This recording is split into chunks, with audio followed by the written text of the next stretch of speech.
Assalamualaikum warahmatullahi wabarakatuh. Perkenalkan, saya Miftahul Jannah, berasal dari Sekolah Tinggi Ilmu Tarbiyah Ar-Raudatul Hasanah, jurusan Pendidikan Bahasa Arab semester pertama.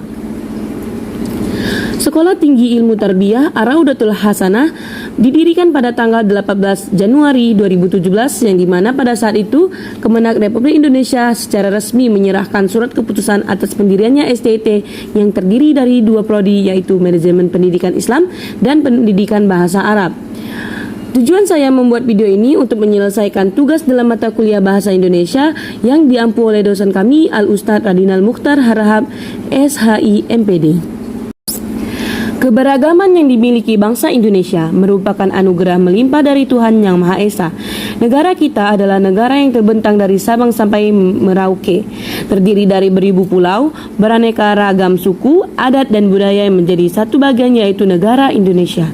Setiap suku di negara Indonesia memiliki kebudayaan yang beragam, di mana setiap suku mempunyai adat istiadat berbeda-beda pula, termasuk cara bertutur atau berbahasa. Penggunaan bahasa dalam satu rumpun kebudayaan yang sama hanya terjadi dalam komunikasi antar masyarakat dalam lingkup daerah tertentu, seperti masyarakat Padang menggunakan bahasa Minang untuk berkomunikasi antar sesama orang Padang.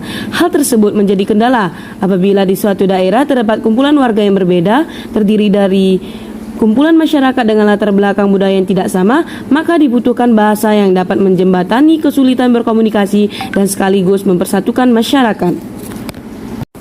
Dengan latar belakang keberagaman itulah, pada tanggal 28 Oktober 1928, masyarakat Indonesia menyatukan kebinekaan dan menyamakan tekad kebahasaan nasional, termasuk dalam salah satu butir Sumpah Pemuda yang berbunyi, "Kami putra dan putri Indonesia menjunjung bahasa persatuan, bahasa Indonesia."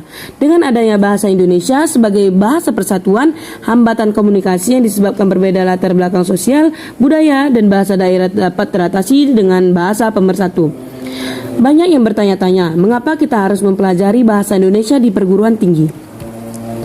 Dalam bidang pendidikan, proses pembelajaran menjadi pilar utama, karena tercapai atau tidaknya tujuan pendidikan nasional sangat ditentukan dari proses pembelajaran tersebut.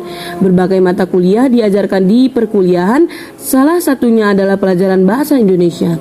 Bahasa Indonesia merupakan salah satu identitas bahasa Indonesia, karena itu mata kuliah bahasa Indonesia memiliki posisi yang penting dalam perkuliahan. Bahasa Indonesia mempunyai kedudukan yang sangat penting dalam kehidupan bangsa dan negara Indonesia. Pentingnya peranan bahasa itu bersumber pada kedudukan bahasa Indonesia sebagai bahasa nasional dan sebagai bahasa resmi negara. Hal ini mempunyai fungsi sebagai alat untuk menjalankan administrasi negara, sebagai alat pemersatu berbagai masyarakat yang berbeda-beda latar belakang sosial, budaya, dan bahasanya, dan media untuk mengkomunikasikan kebudayaan nasional. Tujuan pembelajaran bahasa Indonesia di perkuliahan tentunya bukan hanya mahasiswa lulus dalam ujian, melainkan mereka harus mampu berkomunikasi dengan menggunakan bahasa Indonesia yang baik dan benar. Mereka dibimbing dalam keterampilan berbahasa agar mampu memahami bahasa yang dapat menambah pengetahuan dan pengalaman, agar mampu berkomunikasi dengan baik dan benar. Pentingkah mata kuliah bahasa Indonesia harus diajarkan di perguruan tinggi? Jawabannya iya. Kenapa? Pertama, karena kita sendiri tinggal di Indonesia dan sebagai warga Indonesia, alangkah tidak pantasnya jika kita tidak mempelajari bahasa dari negara kita sendiri. Bahasa Indonesia adalah bahasa nasional negara Indonesia yang merupakan bahasa pemersatu. Bahasa Indonesia sudah diajarkan sejak tingkat SD, SMP, dan SMA. Oleh karena itu, sebaiknya setelah jenjang SMA, bahasa Indonesia sudah dikuasai atau setidaknya mempunyai pengetahuan yang memadai tentang bahasa Indonesia. Namun faktanya masih sedikit mahasiswa yang memiliki kemampuan berbahasa Indonesia secara maksimal, dan selain itu bahasa Indonesia itu penting untuk dipelajari di perguruan tinggi dikarenakan di universitas setiap mahasiswa berasal dari berbagai daerah di Indonesia. Kemudian, bahasa Indonesia sebagai panduan untuk penyusunan dan penggunaan tata bahasa yang baik dan benar dalam komunikasi ilmiah, skripsi, tesis, disertasi, dan lain-lain. Selain itu, mempelajari bahasa Indonesia bagi mahasiswa di universitas sama halnya seperti mempelajari mata pelajaran bahasa Indonesia di SMA. Namun, pembahasan di universitas lebih spesifik dan mendalam. Dan sebagian besar mahasiswa masih tetap ingin mempelajari bahasa Indonesia dikarenakan agar mereka mampu berbahasa dengan baik dan benar. Alasan inilah yang membuat Dirjen Depdiknas Republik Indonesia memutuskan memasukkan bahasa Indonesia sebagai salah satu mata kuliah yang wajib diajarkan di seluruh perguruan tinggi dan seluruh jurusan. Pelajaran bahasa Indonesia sudah menjadi pelajaran wajib sejak kita berada di sekolah dasar hingga perguruan tinggi. Pemerintah memastikan bahasa Indonesia sebagai pelajaran wajib karena bahasa Indonesia menjadi pemersatu bangsa, suku, dan juga budaya di Indonesia. Tujuannya untuk mengasah kemampuan berbahasa dan mengembangkan kepribadian para mahasiswa.